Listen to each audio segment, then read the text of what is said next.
In Congress, I served for almost 8 years on the Armed Services Committee. You did run for president? Yes. If you're not focused on serving the people, then you're focused on the wrong things. Our government exists only with the consent of the governed. We are lucky in a presidential election year if we get 50% of the American citizens to vote. I was campaigning for re-election. This was coming to the close of my first term in office. And my Hawaii National Guard Army unit was activated for deployment to Iraq. It would be an 18-month-long deployment, about a year of that spent actually in Iraq, the other months being spent training up and preparing.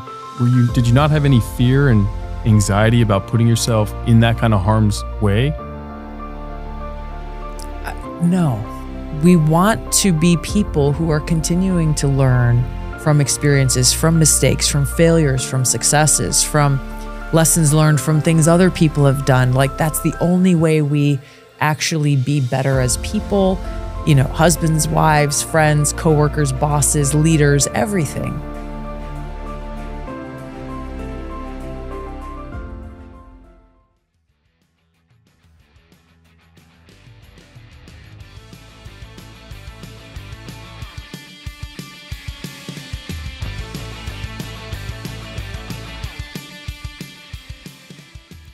Welcome to the show, Tulsi. Thank you. I'm so honored to have you here today. Thank you for having me. It was a happenstance meeting, unexpected, and I'm grateful that this all worked out. You know, so am I. And before we get in, I think all of us should take a moment and say thank you for 21 years of veteran service. Thank you. I'm the one that feels grateful to be able to serve. I'll be headed out here shortly. I'm in the U.S. Army Reserve, and I have the privilege of commanding a unit of civil affairs soldiers. And we have our 2 weeks of annual duty coming up. And I'll be taking off the civilian hat and putting on the military hat. And it's just, you know, I've started as enlisted. I enlisted because of 9/11, like a lot of Americans, volunteered to deploy to the Middle East. And throughout my almost 21 years of service, I can't express in words how grateful I feel to have served alongside just such incredible people from all walks of life, from all parts of the country, people who really care and not only care for our country, but care and love each other. Well, I think especially in today's world where there's a lot of sideline criticism. Yeah. Not a lot of us realize what it means for someone to dedicate their life to public service and defend this country. So we all owe you a sense of gratitude because we aren't the ones doing that. And so thank you. Thank you. I take it seriously. Yes. But you mentioned something there. You did say when you volunteered to deploy, which is a huge thing. What was the catalyst that made you decide to actually volunteer versus being told you're going to be deployed? Well, the first time I volunteered, there's a recurring theme here, but I was serving as a state representative in Hawaii. I was campaigning for re-election. This was coming to the close of my first term in office. And my Hawaii National Guard Army unit was activated for deployment to Iraq. It would be an 18-month-long deployment, about a year of that spent actually in Iraq, the other months being spent training up and preparing for that deployment. It was the first deployment our unit had seen since Vietnam. And so when you think about, you know, the ages and ranks of people who, you know, filled our unit, there, you know, maybe there was like one of the older uncles who had served in Vietnam, but by and large, no one had any combat experience. And when the unit was activated, my commander, I served in a medical unit, he called me up and he's like, hey, good news, you don't have to go because we already have someone filling the job that you're trained to do, which was essentially medical operations and logistics. And he said, you can stay home, finish running for re-election, get reelected, continue doing the work that you're doing for Hawaii.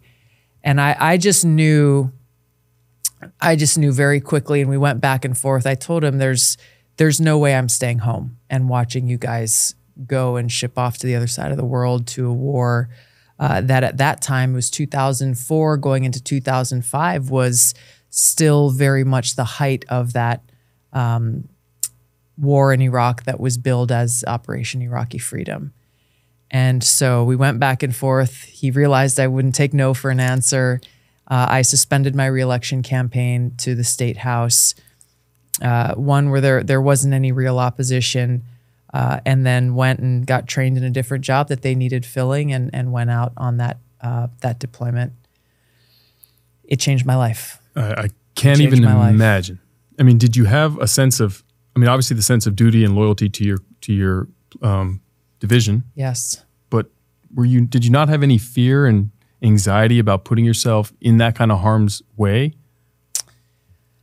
No.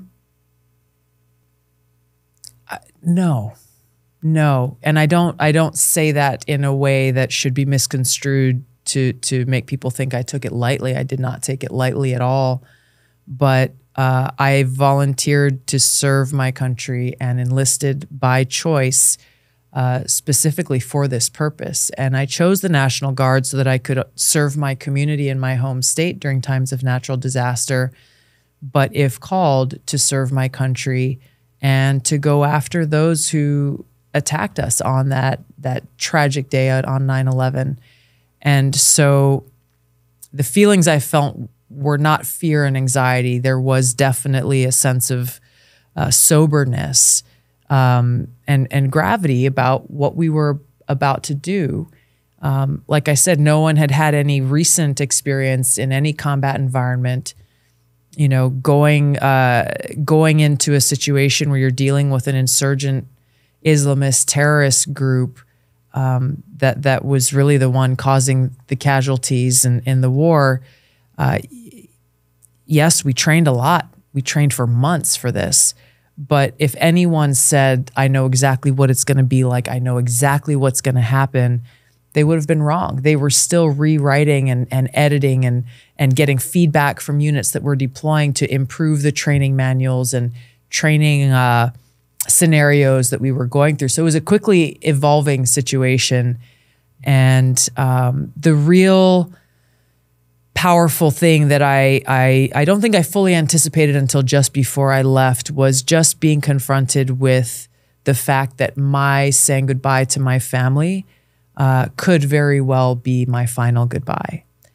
And I didn't gloss over that at all. I took the time to sit down and write letters to my family and express to them the things that I didn't want to left go unsaid if my time came and I didn't make that trip home.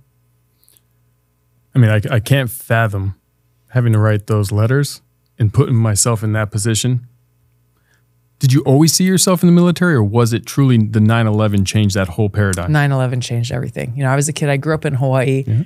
Yes, we are the 50th state of America. Sometimes people are like, oh yeah, Hawaii was great. Now I got to go back to the States. It happens a lot. But you know, we are. I mean, we're the most remote island chain in the world. And so it's easy to be removed from a lot of things.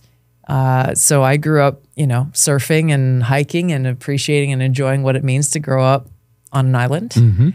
And I cared a lot about the environment. Was really passionate about clean water, you know, get my friends, let's go clean up the beach this weekend. And that was what got me involved. That's what instigated my run for office in Hawaii. But honestly, I hadn't spent much time thinking about foreign policy or what are the threats that we're facing in the world. And 9/11 was, obviously, it was an eye-opening experience for a lot of people. And what I did know, even though I didn't think about the military, what I did know and understand and experience from a young age was that I wanted to pursue a path of service. And it started out as like, okay, well, let me start with like taking care of my neighborhood. Let me start with taking care of the beach that I love to go to as a kid. And that led to, as a teenager, starting an environmental nonprofit where cleaning up the beach is good and it's important, but it kind of gets frustrating when you go back to that beach every weekend and there's more trash. And it got me starting to think like, okay, how do I start, like, we got to be able to do more.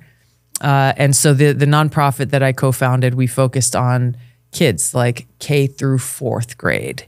And I wrote a little fun skit called The Adventures of Water Woman. Her nemesis was Oily Al, and had a friend draw up a little coloring book. And so we took this to public schools, private schools, charter schools across the state.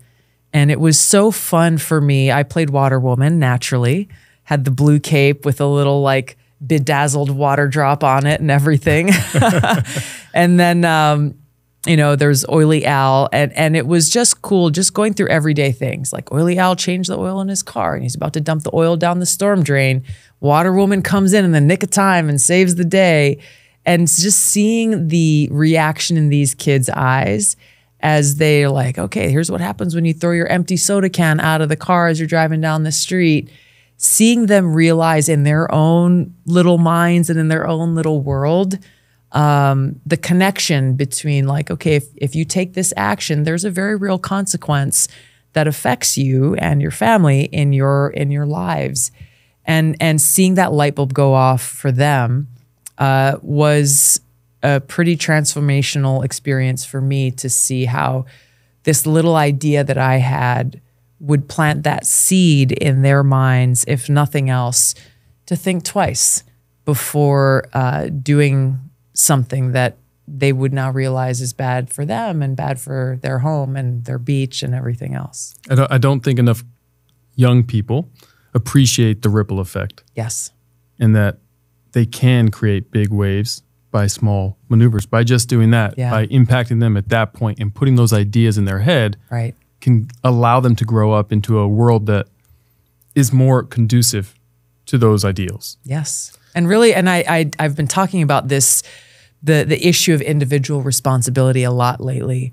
And I wouldn't have thought of those words back then, but looking back at that now, while my focus was on clean water and protecting the environment, really the deeper foundational principle that I was trying to get across was exactly that.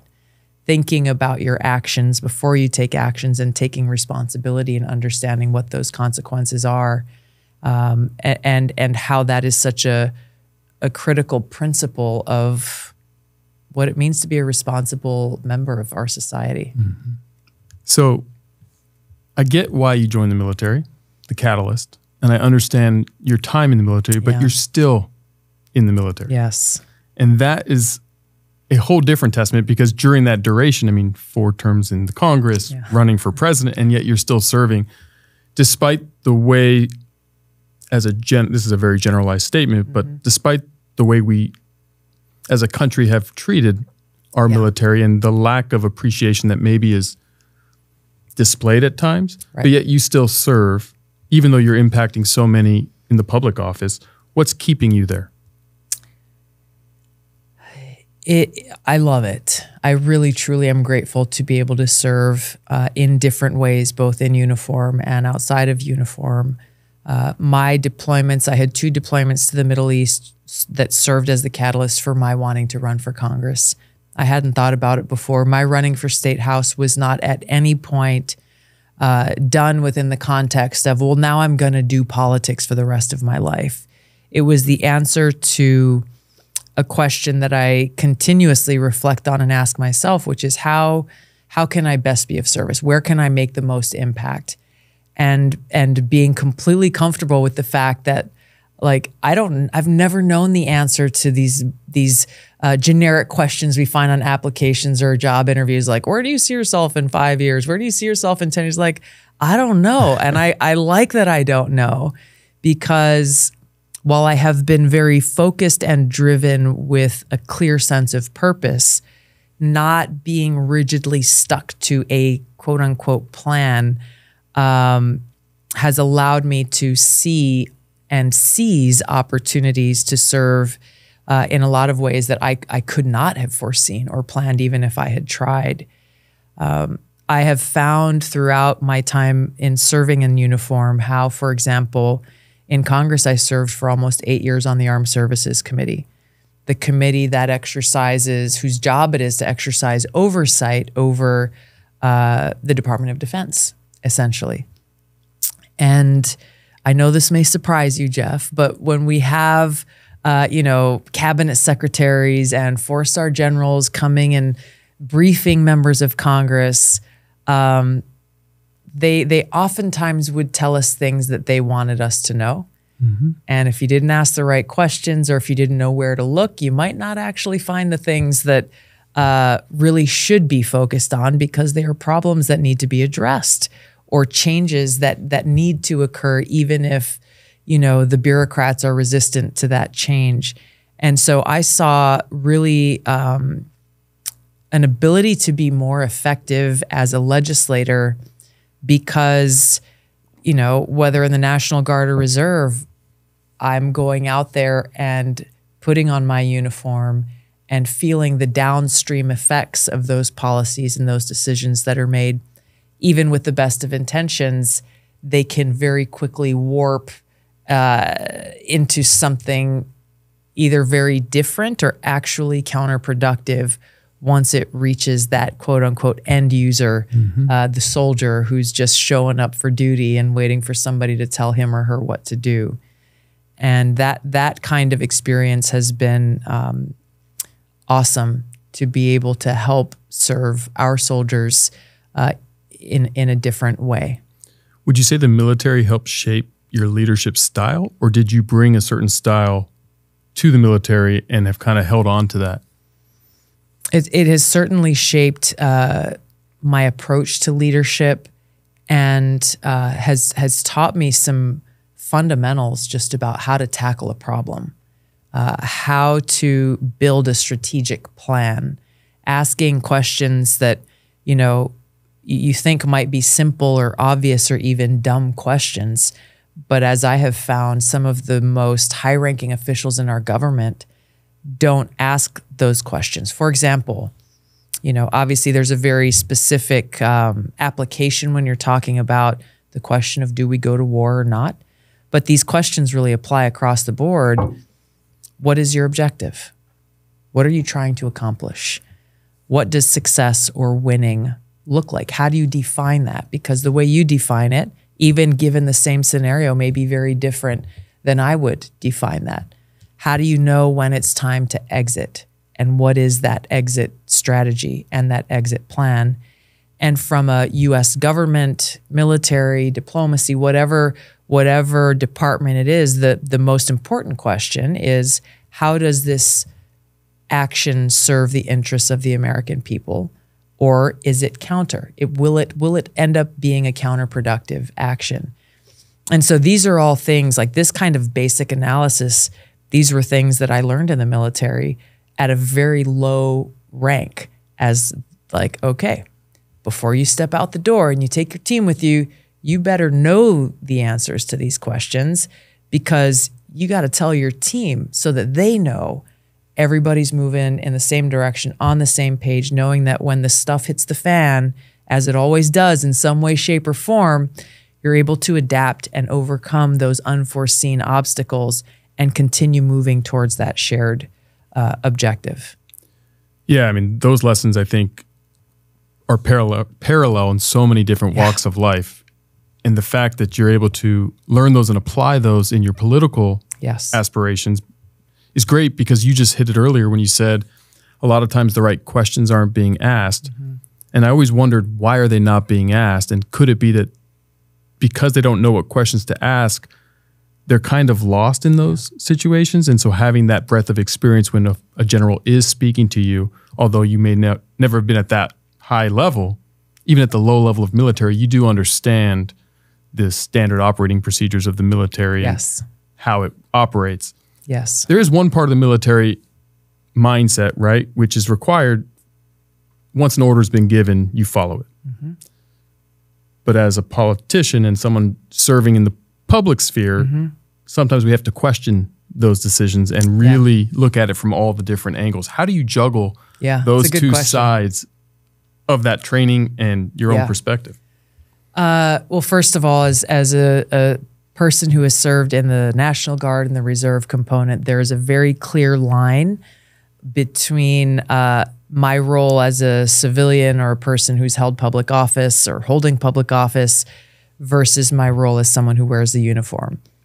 So it's never been a problem for me, because once I take this uniform off and put on the other one, it's about knowing my place and knowing my role and my job and what is expected of me. And so there's no bleed over or overlap. When I was in the Hawaii National Guard, for example, I would be home in Hawaii for our normal duty weekend. I would see our 2-star commander there and salute him and, pay due respects, and I'm doing my work. And then a couple of days later, I'd be back in Washington, D.C. in my congressional office, and he would come and pay me a visit in my office, and the roles would be very different. And he was, "Ma'am, how are you?" And it was, some people found it strange. It wasn't strange for me, because it's just about knowing, like, hey, this is, if I'm a captain, when I'm in the Army, then there's a certain place for that. And similarly vice versa. But here's something that I think is kind of cool as the generational shift goes on. Yes, ultimately, when you're given an order, you will execute the order. But I'll just speak. I am currently a commander of a battalion of close to 200 soldiers. I'm a lieutenant colonel. And one of my first, I think it was my first day on the job, I was introducing myself, talking to my soldiers, and there was a young sergeant, like a E5, not very high rank, probably been in the Army maybe 3-4 years at most. And I was talking about a certain mission, and this is what's going on. And she raised her hand. She's like, "Why are we doing it? Why? Like, why is this important for us to focus on? What good does it bring to the country?" I told her, that's a very important question. And I'm glad you asked, because we are not as strong as we could be if we have just a bunch of blind followers. And it kind of goes back to, but a generation ago, you could get screamed at for saying, "Why are we doing this?" But is it appropriate to ask that question in a military setting? Yes. That's my point. At all times? In a different, if you're under fire and the commander is like, "Let's go this way now," it's not the time or place to be like, "Well, hey, let's discuss this for a minute here." As an entrepreneur, I know how meaningful it is to invest in the people and causes that are close to me. And on GoFundMe, it's easy, safe, and powerful to do just that. Whether you're supporting a family member, friend, local business, or charity. And whenever you make a donation, you're protected by the GoFundMe Giving Guarantee. Visit GoFundMe.com today to help make a positive difference in your community.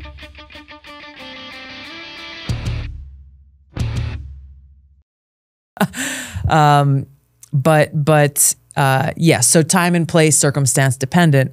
But in a previous generation of the military, that would not be encouraged. It would be looked down upon, or even reason for some good physical fitness, disciplinary action. But I'm encouraged that with a younger generation, a newer generation coming in, while some may see it as insubordinate, and how you deliver those questions matters, I've found it as a positive thing, because I want soldiers who are thinking about things, thinking themselves, how to tackle a problem set, being able to communicate to other people, why are we doing this? But I think even at a deeper level, people in the National Guard and Reserve, they have professions. I have a clinical psychologist with like 2 PhDs. We have EMTs, we have firefighters, we have police officers, we have college students, we have moms and dads, we have people who are small business owners, people who are very, very successful in their civilian life. I believe it's an awesome thing that they choose to dedicate what turns out to be a minimum of like 47 days a year out of their year, 1 weekend out of every month, and then 2 weeks a minimum. Usually they end up doing a lot more, to set their family aside, to set their school aside, to set their jobs aside, and come in and serve our country. And it's a big deal. And I want them to know that there is real value to that sacrifice that they're making. And so I have encouraged and created an environment where those kinds of questions are welcome, and that kind of discussion is welcome. And I think that's the bigger picture thing that we're seeing lacking in a lot of our society in the age of, quick scrolling social media. A lot of that critical thinking goes out the window, and you just like, oh, okay, I saw a tweet, I saw a headline, it's like, oh wow, okay, we shouldn't take things at face value. We should actually exercise our brains and figure out what's really going on. I mean, you're right, but because of the realization of where we're at today, with that, how we consume and get our information and what we now hold as our truths, doesn't that concern you a little bit to have an eclectic group of people from all different backgrounds, as you said, consuming information very differently, but not actually going very deep, right? It's a mile wide and an inch deep of how they're getting their source of truth, challenging, questioning. Because what if you have two different people under your command ask the same question and differ on whether or not the value is in the mission, and now you have potential, concern amongst your ranks or trepidation. Yeah. How do you kind of unite everybody when you have such an eclectic group with all of these different perspectives? Yeah. It's a really great question, and I think it speaks to the whole debate around speech, first of all. There are some who say that our free speech should be limited. You have this whole misinformation and disinformation and who should be platformed, who should not be allowed to be platformed, all of these different discussions. I am a firm believer in free speech, and that bad speech or misinformed speech, offensive speech even, is best defeated by superior speech, by more informed speech. And so in your scenario that you're pointing out, when I may have different soldiers, and I do, who have differing views on certain things, or may not agree with the purpose statement that I've given them, there is a time, and this is the military. It's a very structured organization for a reason. And frankly, when you're in uniform, you do give up some of your freedoms. And so I find it to be a healthy exercise to be able to openly have these discussions instead of squashing them and telling people, okay, they're going to have the discussion anyway. So let's have the discussion together, and feel free to question what I'm telling you and saying, well, does that make sense? Well, why is it that versus this? Having that, we get to a better place where they know they've been heard. We've talked about it. Maybe they've brought something that I haven't considered before, which has happened. Hey, this is the experience that I have. This is how I think it applies. And ultimately, we get to a place where the commander says, awesome, great discussion. This is the direction we are going. This is why we are doing it. It's time to execute. And then it's go. So taking that and extrapolating it out to the public world. Yes. The non-military side. Yes. You did run for president. Yes. If I remember, you were down to the final 3 yes. in 2020 on the Democratic side. And one of the things that I always appreciated, regardless of what side of the aisle anyone sits, is you spoke publicly about people over party. Yeah. And you're not going to just say something because the team you're on happened to do that, which in a way is kind of that same military example brought out. Because although it's not the military, there was certain talking points on both sides. And if you're part of that party, you're supposed to fall in line. And there are consequences if you don't. There are. And there's consequences if you do. That's true. Right? That's very true. So I always appreciated that about you and your approach. What was your intention, knowing you were part of a party and knowing you were, in a way, going against them during that time? Let's pretend you won. What was going to be the back end of that? How were you going to drive kind of that new approach to politics and leadership and serving our country? What was the intention and goal there? And was it to break those old static party lines on both sides and really turn it into more of a fluid party? It was a desire to be in a position where I could actually, in this specific example, I was trying to be a little bit more broad, but in this specific example, I saw a national Democratic Party that I felt had strayed so far away from its principles that drew me to be a Democrat in the first place 20 plus years ago. The party that I joined, I was attracted to or aligned with because I saw a party of the people. I saw a party that would actually fight for the well-being of the little guy. I saw a big tent party that welcomed people with different views, encouraged discussion, defended free speech, even for those who said things that were horrible and highly offensive.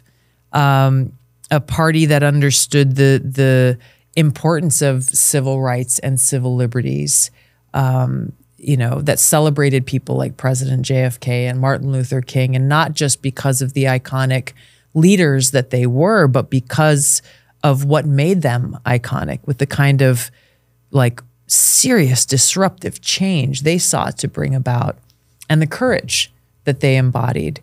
And so, throughout my time in Congress, I served as a vice chair of the Democratic National Committee for a few years. And when I was running for president, I spoke about how, the president ultimately is the de facto leader of their party. My desire to bring the Democratic Party back to those principal foundations that drew me to the party in the first place, because of my concern that I saw the leadership of the party was becoming one of the elite versus the people, that was more inward looking rather than outward looking, that was increasingly trying to get people to conform rather than encouraging diversity of thought.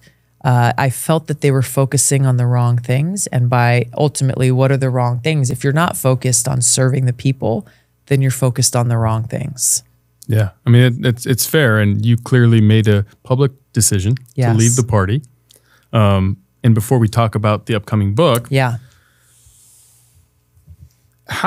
guess this is one last leadership question before we touch on that, but how do you see us solving the huge divisive, polarizing place we find America in today, when it seems identity politics and everyone's speaking to that one point on both sides, and you don't see any way for the middle to bring us back? Mm-hmm. Is it one of those things in your mind where eventually we're going to snap back just because you can only go so far apart? Or is there a path you see that you're pushing for to help us do that? There is a path. And that is really at the crux of why I wrote this book. It's called For Love of Country, Leave the Democrat Party Behind. And it speaks to the experiences that I've had. I'm specific in this book in the words that I choose. I'm not speaking about all Democrats. There are a lot of Democrats that I've personally heard from in the country who share the same frustrations that I've been through and that I've felt with the direction that the leadership of the party has chosen to take. And it's really not a book about partisan politics. Obviously, I talk a lot about the Democratic Party because I was in it for over 20 years, and now I've left it and become an independent. I also talk about some of the serious problems with the Republican Party and some of the leaders in that party, with the political system as a whole, that in Washington, it is like a bubble.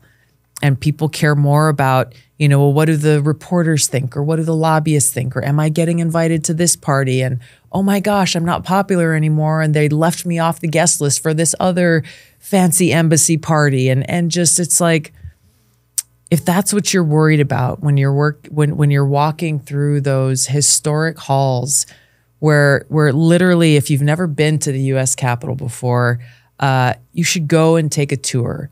And walking up those marble stairs in the U.S. Capitol, you can see the grooves in that marble.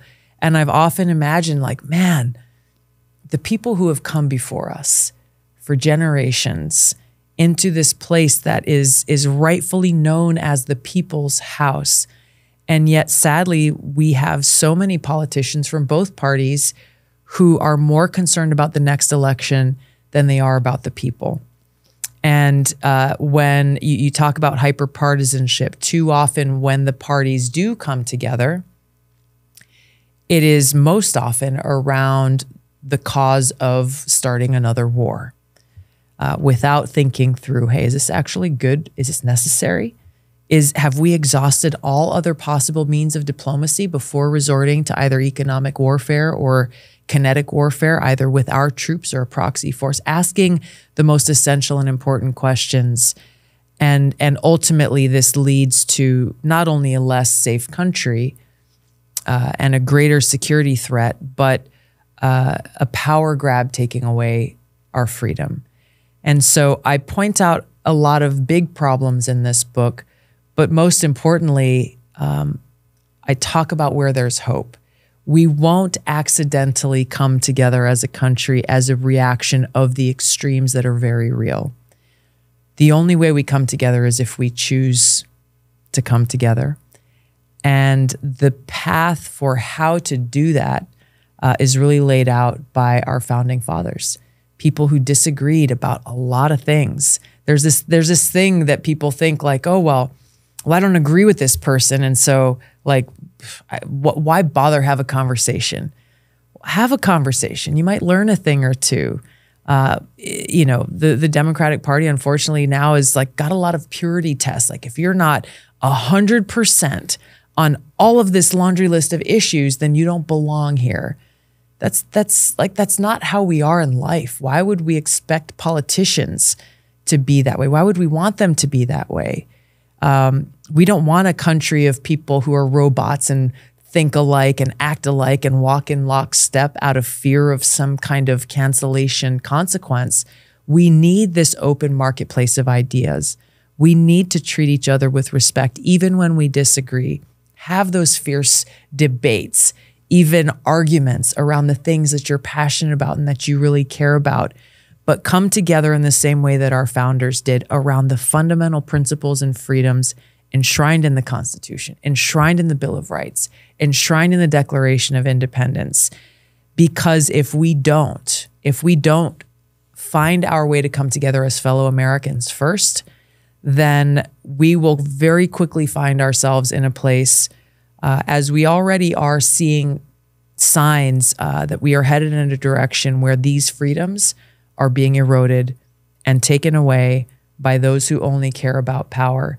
And if we do nothing, we will wake up one day and wonder, how did this happen?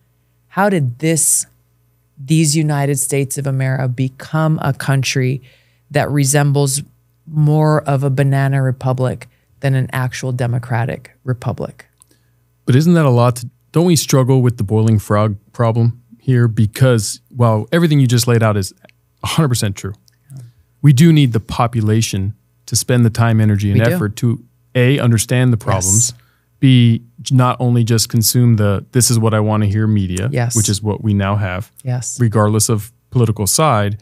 And it's dangerous in business, it's dangerous in life when you assume you have all the facts because you heard it from one source that may or may not have intention behind delivering that. Or be credible. Or be credible.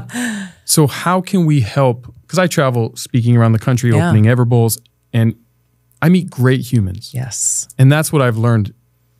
Even though I live in Southern California, people all over the country, good humans, good people, are so politically divided because that's their community. Yeah. And they're a product of that. Mm-hmm. And so how do we grassroot this? Because it's not going to come from the top. Yeah. Because as you said, power begets more power and they have a motive.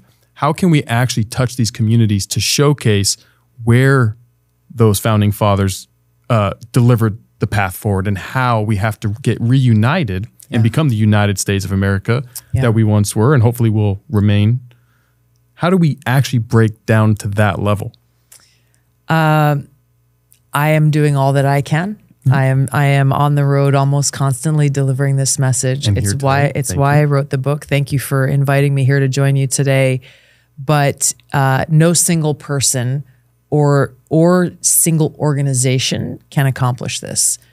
Thankfully, there are a lot of other folks who are rightfully concerned about our freedoms being under assault and who are doing the same. And that's the challenge that I pose in the book, and it's the challenge I pose whether I'm speaking to Democrats or Republicans or Libertarians or Independents or whomever the audience is. The challenge is, if you don't like what's happening, look in the mirror. ask yourself, how can I be of service? How can I do more? What action can I take to save our country and to defend our freedom? And so there's no easy, clean path to get there. But like you experience in your travels, it's what I've experienced it's what gave me hope when I ran for president, even in the midst of a very crazy, dark political environment. Man, I had like 4 or 5 town halls a day on any given day in any given part of the country. And it was such an amazing and inspiring experience because our country is filled with incredible humans who really do care for each other, and they care for their community, they care for their family, they care for our country. And in my situation, they were coming together in those spaces because they wanted to be a part of the solution, but maybe weren't quite sure how. I have faith and hope that if we are able to spread the truth and sound the alarm about the realities that we face today, that enough Americans will be spurred to take action.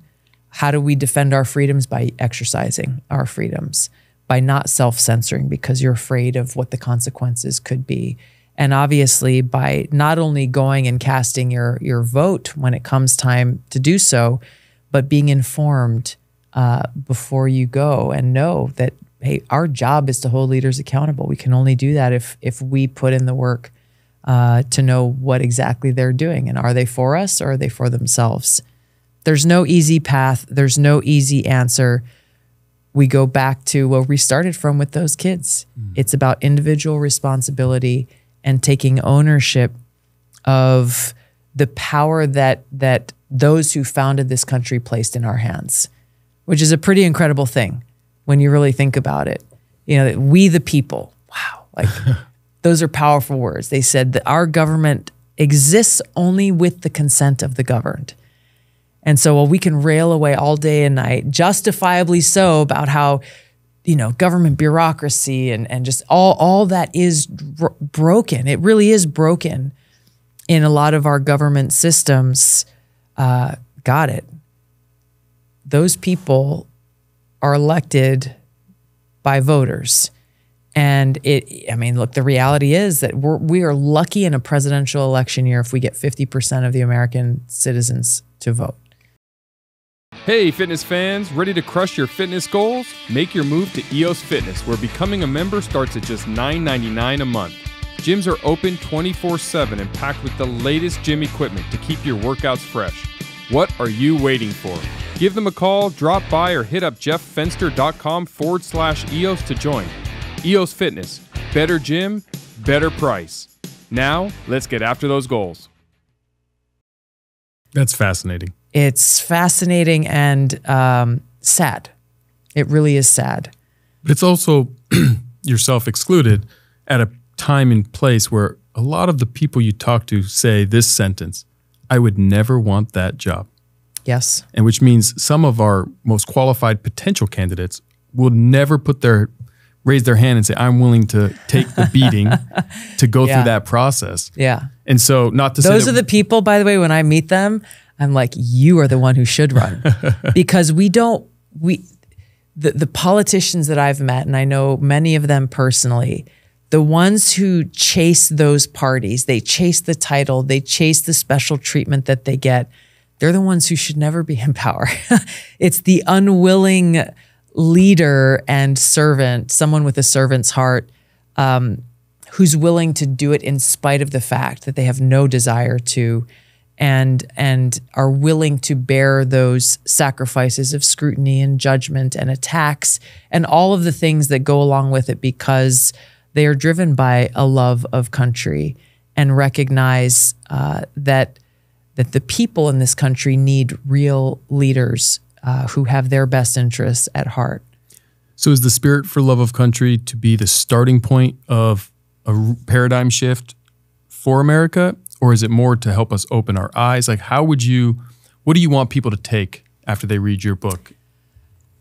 I want people to have the opportunity to be reminded of what it means to be an American, and the vision that our founders had for our country, the vision that Martin Luther King had for our country, and our potential. We have to be able to see the truth and identify the problem in order to be able to be that instigator of change and problem solving. The takeaway here is there is no single individual that will come and solve this problem that faces us as a country. It is up to every one of us as Americans to own that responsibility and take action ourselves. It's a great cause because you're tackling big issues. Yes. And you've clearly identified it correctly. It starts with us all being self-aware and accountable. Yes. Because we can't solve it from the top down. It has to be solved from the bottom up. Yes. There's a time frame for that. Yes. It doesn't. That also doesn't happen overnight. No. And there is a major paradigm shift in how technology is serving us as a world today. Yeah. Nations have way more access to the populace of other countries. Mm-hmm.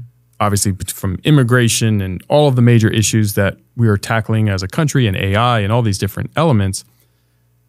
Is there a scenario where you see the grassroots happening, as you're mentioning, but should it come from politicians, or should it come at the local level? Because I read your book. Thank you for giving me some color so I can read it. Yeah. It's a fascinating read. I loved a lot of the things you said and how you said it, because you did point out so many different areas that maybe are forgotten. Yes.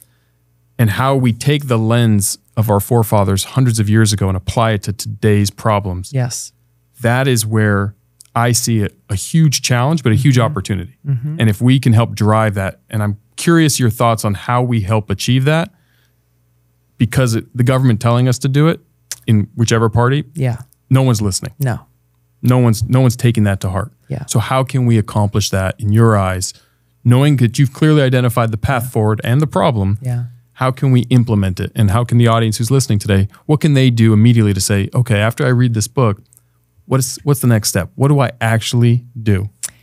So the very specific steps that people can take, for example, after they read this book, is to then recognize that every one of us is a person of influence, whether we realize it or not. People think like, well, if I don't have a podcast, or, I'm not a business owner, I'm just a mom, or just a this, or just a that. Every one of us has a sphere of influence that's probably a lot bigger than we may realize. And so scroll through your phone and look at all the people in your phone and start thinking about how you can have this conversation with them. See where their head's at. What are they thinking about? Maybe they're like already on it and they're like, yeah, cool, let's join forces. Or maybe they're one of those people who understandably says, I hate politics. I don't even know if I should waste my time voting because it's just a waste of time. The thing is irredeemably broken. There's an opportunity to start have some real dialogue. Maybe share your copy of the book so that you can start talking through these challenges and how you can join forces. This is about, this has to happen through the grassroots and organically by everyone. When we talk about taking individual responsibility, yes, obviously the first step is getting informed and casting your vote, but that's not enough. We got to take all of our people with us on this crusade for peace and freedom, security and prosperity, which is actually kind of a perfect way for this change to take place. Because as you said, no government official can come in and say, okay, you will do this, you will do that. We don't have mandatory voting for a reason. We need to see that opportunity for what it is and connect it to the things and people that we care about most. I've got friends who I know, some who serve in the military, which I'm always surprised by when they say, well, I don't vote. It's like, wow, you, even privately, you can directly impact somebody making decisions about where you go, how you live, how your family is taken care of. But even when we're talking about things like school choice, for example, parents having the ability to choose where their child goes to school versus saying, well, because you live in this zip code, you will send your child to this school, whether it's a good school or a bad school.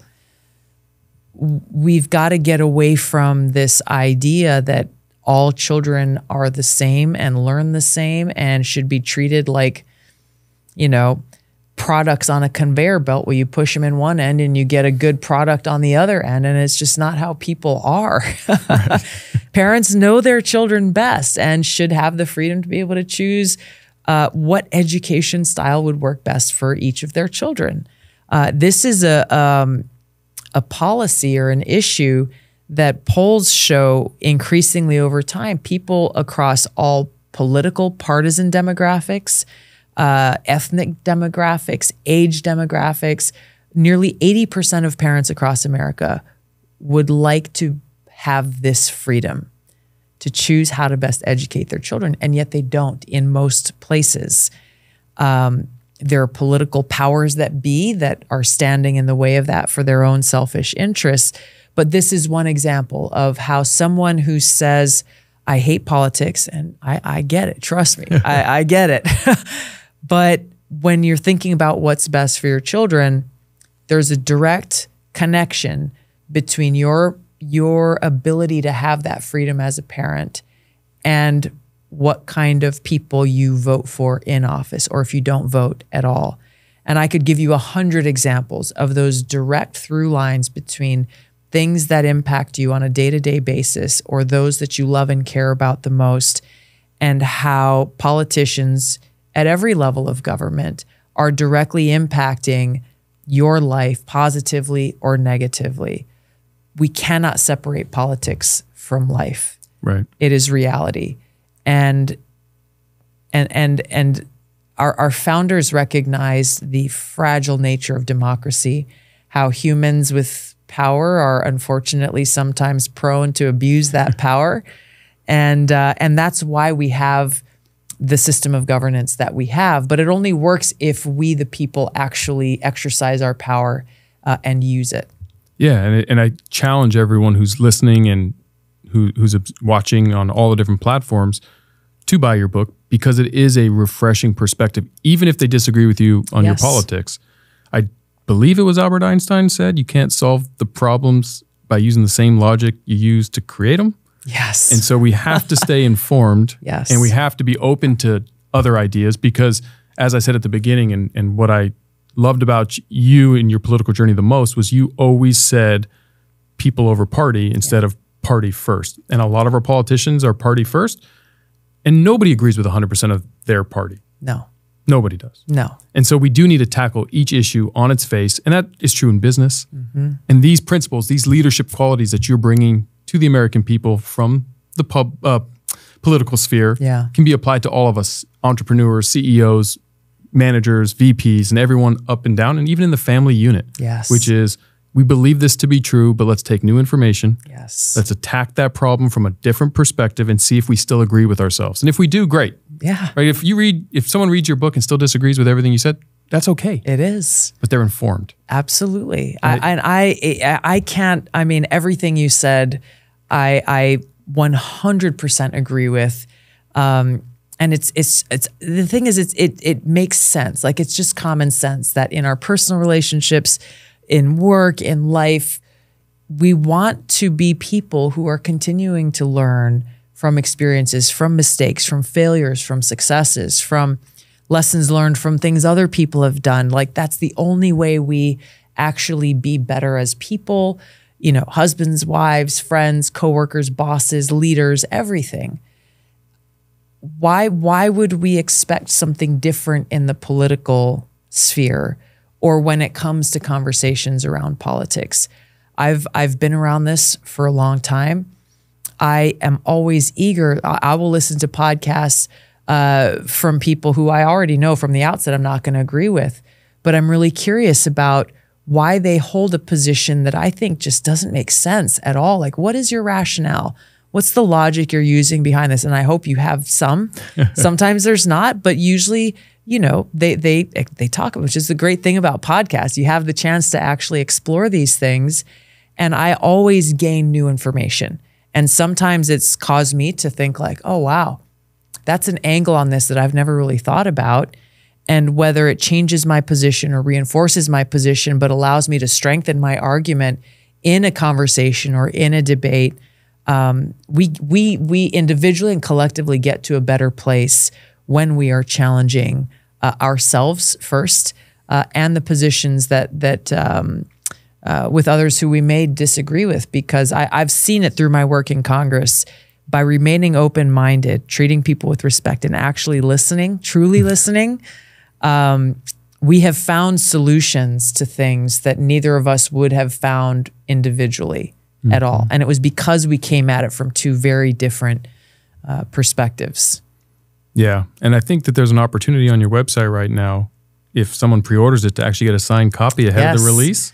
You'll get a discount and a signed copy. The book officially publishes April 30th. I just found out that it's done being printed and they're at the warehouse now. So if you go to tulsigabbard.com, you can order the book there. You can get a signed copy with a discount. If you prefer to go through amazon.com, the books are available for pre-order and it will be in your mailbox on April 30th. Which is exciting. I'm going to as well because I want a signed copy. Thank you. And are you ready? I would have one for you, but Nope. I don't. I haven't even gotten a copy of the book yet. So I want to contribute. Thank you. I appreciate you coming on because it's rare. You know, I have a lot of CEOs and athletes and celebrities on, on my show, and we talk about the different elements of success and what drives them to be successful. And you just hit on so many of the same traits. And it's all about defining your core values and how you live and breathe them on a daily basis. And again, whether someone agrees or disagrees politically, that doesn't matter. It's the same in my business. You can agree on my decision-making or not, but if I understand how you approach problems and what your intention and spirit is behind it, I can agree that I appreciate your path, regardless if I don't always agree on all the policies. And that's not me speaking. I'm saying that abstractly. Yes. And that's true in all things. And so your openness and your desire to always put the people of America first, your commitment and dedication to serving in the military and in Congress, and take the wild path of running for president and putting yourself out there to be attacked and from every angle, like all president candidates go through. Before we hit rapid fire though, will you ever do it again? I don't know. Okay. I don't know. If there is an opportunity where I can go and make the kind of truly transformational change that I believe in this country, I would chase that opportunity. I will just kind of see it in 4 years. There will be a legacy shift of the names we're very accustomed to at the top of all the tickets not being eligible to be at the top of all the tickets. That's an interesting point. So there will be a bunch of new names on there. Just saying. Abstractly, of course. So you ready for a little rapid fire? Yes, let's go. All right. So you're going to stare into camera one. All right. I'm going to ask you 4 questions. Okay. Quick answers, under a minute if you can, but really just what best serves the response that comes. Okay. Number 1, how do you define the word aloha? Aloha is a powerful word that doesn't mean hello or goodbye. It's not a greeting, but we use it as a word to greet each other because of its spiritual meaning. Alo means to share, and ha is a reference to the eternal life force that exists within every one of us. And so when you greet someone with aloha, you are really recognizing that we are spiritually connected. We are all children of God. And by seeing each other in that way, we can get past all of the labels and the noise and the presumptions and all this stuff that tends to get in the way of having a truly meaningful, substantive exchange. And this is why we greet each other with aloha. What is your greatest lesson in leadership? Be humble and lead with a servant's heart. I've had people argue that to be a servant leader is a contradictory concept. I wholeheartedly disagree. In order to lead, one must do so truly with a servant's heart that cares for, inspires, and teaches those who they've been charged to lead in any circumstance. What is your secret to keeping composure under pressure? Remain spiritually grounded in my purpose, and know exactly who you are, and that generally those who are attacking you are doing so based on their own insecurities and their own fears, and they don't actually care about you, nor should you care about their interests. For me, in a very personal way, doing my best to live a life that's pleasing to God is the most important thing to me. And so through the drama and the chaos and the criticism and harshness and toxicity of politics, especially in Washington, living my life in a way where I can best be pleasing to God and try to love God, that's all that matters. That's all that matters to me. And finally, if you could have dinner with someone who's no longer alive, who would it be and why?